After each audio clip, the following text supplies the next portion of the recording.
व्यास जी ने कहा, इसका कोई प्रमाण?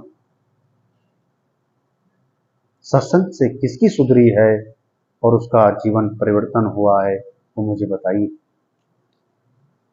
किसका इस सत्संग करने से जीवन सुधरा है? नारद जी ने कहा, इसका प्रमाण मैं स्वयं, मैं आपको अपना चरित्र सुना रहा हूं। तो नारद जी का पूर्व जन्म का जो चरित्र है वो नारद जी सुना रहे हैं। नारद जी कह रहे हैं, व्यास जी, मैं पूर्व में एक दासी का पुत्र था। मेरी माँ एक संत ब्राह्मण के यहाँ सेवा किया करती थी। एक बार व्यास जी चतुर्मास आया और उनके घर में संत पधारे। मेरी माँ ने संतों की सेवा की। मैं छोटा था व्यास जी, मैं बालक था, मैं भी संतों की सेवा किया करता था। संतों की जूठन प्रसादी को लिया करता था और इस तरह सत्संग करते करते मेरा जीवन सुधर गया व्यास जी। वो संत रोज भजन करते, भगवान का कीर्तन करते और मेरी रुचि इस सत्संग में बढ़ी, इस सत्संग में लगी। व्यास जी, संतों का चतुर्मास पूर्ण हुआ, संत जाने लगे। मेरी उस समय जो अवस्था थी वो छोटी थी।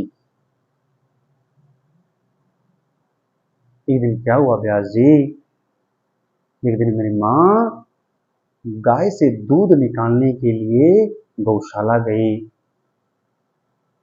शाम का समय था व्यास जी, माँ को सांप ने काट दिया।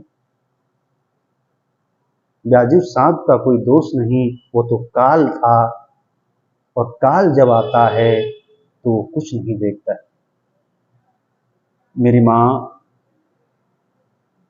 उस सांप के काटने से मर गई। व्यास जी, मैंने माँ का संस्कार किया और मैं उत्तर दिशा की ओर चला।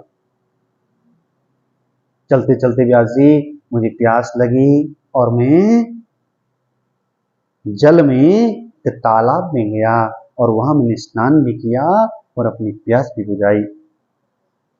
संतों से, महात्माओं से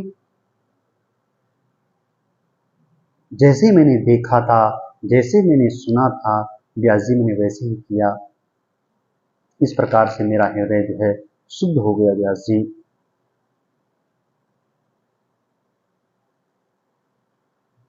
और यही भागवत कथा व्यास जी ने सुखदेव जी को सुनाई। सज्जनों, आगे चलकर सुखदेव जी ने भागवत कथा राजा परीक्षित को सुनाई और शौनक जी ने कहा कि परीक्षितो अथ राजस जन्म कर्म विलापनम संस्था च पांडुपुत्राणम वक्षे कृष्ण कथोदयम। हम लोग परीक्षित के जन्म कर्म के बारे में विस्तार से सुनना चाहते हैं। शौनक जी कह रहे हैं सूत जी से, आप हमें परीक्षित जी के बारे में बताइए। तो सूत जी ने कहा, सज्जनों, कि महाभारत का युद्ध अंतिम चरण में था और दुर्योधन चिल्ला रहा था। क्या चिल्ला रहा था? एक दिन अश्वत्थामा दुर्योधन के पास गया सज्जनों और कहने लगा, मित्र, उदास क्यों बैठे हो? आपकी उदासी का कारण क्या है? तो दुर्योधन ने कहा, मित्र, हम 100 भाई 99 मर गए हैं, अब मैं ही अकेला बचा हूं, अब मेरी बारी है। दुर्योधन कह रहा है, उनका तो एक भी नहीं मरा। किनका? पांडवों का। अश्वत्थामा ने कहा, मित्र, तुम मुझे सेनापति बनाओ, मैं 5 पांडवों के सिर काट कर लाकर आपके पास रखूंगा। अब क्या किया? उसको सेनापति बना दिया गया दुर्योधन ने उसको अश्वत्थामा को सेनापति बनाया। सज्जनों, रात्रि का समय आया तो अश्वत्थामा पांडवों के शिविर में निकल पड़ा। आज भगवान को पता लगा सज्जनों, मेरे भक्तों पर विपत्ति आ गई है, और विपत्ति बिल्कुल नजदीक है। भगवान ने जाकर पांडवों को उठाया और अपने साथ ले गए। उस शिविर में पांडवों के पुत्र भी सोए हुए थे, और अश्वत्थामा ने जाकर उन 5 पांडवों के पुत्रों का सिर कलम कर दिया सज्जनों। और प्रमाण के लिए उन 5 सिरों को दुर्योधन के पास लेकर आया, दिखाने के लिए कि मैंने 5 पांडवों की हत्या कर दी। दुर्योधन ने कहा, सज्जनों लाओ, उस बलशाली भीम का सिर मुझे ला कर दो।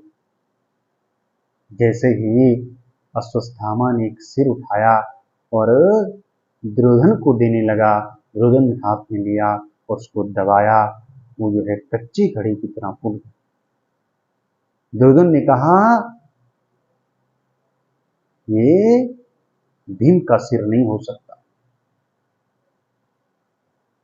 जरूर तुम पांडवों की जगह उनके पुत्रों को मार कर लाए।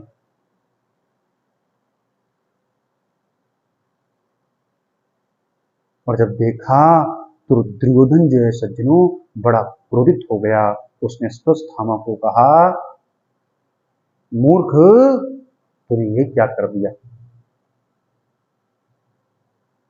तूने तो हमारा परलोक बिगाड़ दिया। आगे इन्होंने हमें जलांजलि तिलांजलि देना था और तूने इन्हें ही मार दिया।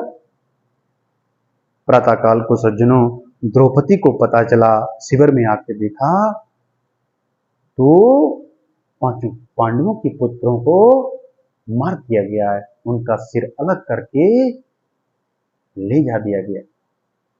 देखो, किसी माता के पुत्रों को अगर कोई मार दे तो उस मां पर कैसी विपत्ति आई होगी। सज्जनों, ये आप अपने मन में विचार कर सोच सकते हैं, उस मां पर कितनी बड़ी विपत्ति आई होगी।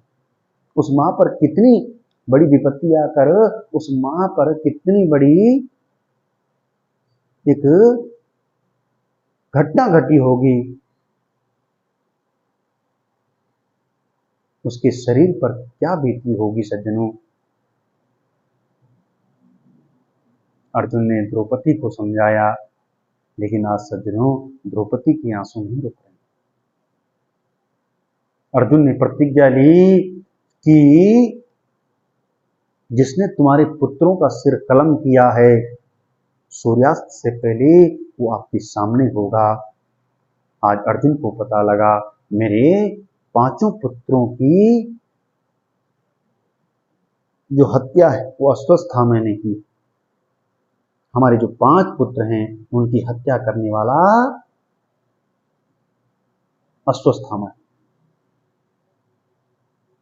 अर्जुन ने भगवान को बुलाया, अपना सारथी बनाया और अश्वत्थामा के पास चले।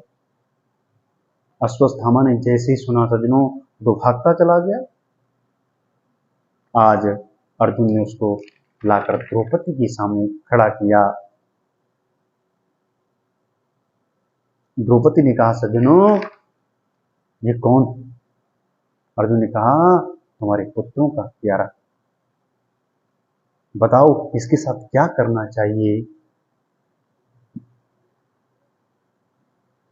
द्रौपदी कहने लगी, सज्जनों ये उवाच चासन्तस्य बंदनायनं सते मुचतां नेश ब्राह्मणो नितराम। द्रौपदी ने कहा, अरे नहीं छोड़ दो। अर्जुन ने कहा, ये तुम्हारे पुत्रों का हत्यारा है। द्रौपदी ने कहा, सज्जनों हत्यारा तो है लेकिन एक ब्राह्मण पुत्र भी है, और ब्राह्मण हमेशा पूजनीय होता है। इन्हें छोड़ दीजिए, अगर इन्हें मार दोगे क्या हमारे 5 पुत्र जीवित होकर लौट आएंगे। इनको मारने का कोई फायदा नहीं है, लेकिन इनको मारकर इनकी माता विलाप करेगी। जैसे अर्जुन ने छोड़ना चाहा, भीम ने कहा सज्जनों, भीम ने कहा अगर भैया आप अगर इसे नहीं मारोगे तो मैं इसे मारूंगा। अब अर्जुन जो है दुविधा में पड़े, मारते हैं तो द्रौपदी नाराज होती है और नहीं मारते हैं तो भीम नाराज होते हैं। ऐसे लोगों को तो छोड़ना भी नहीं चाहिए और ब्राह्मण का वध भी नहीं करना चाहिए। लेकिन ऐसा कहते हैं सज्जनों, जो सम्मानित व्यक्ति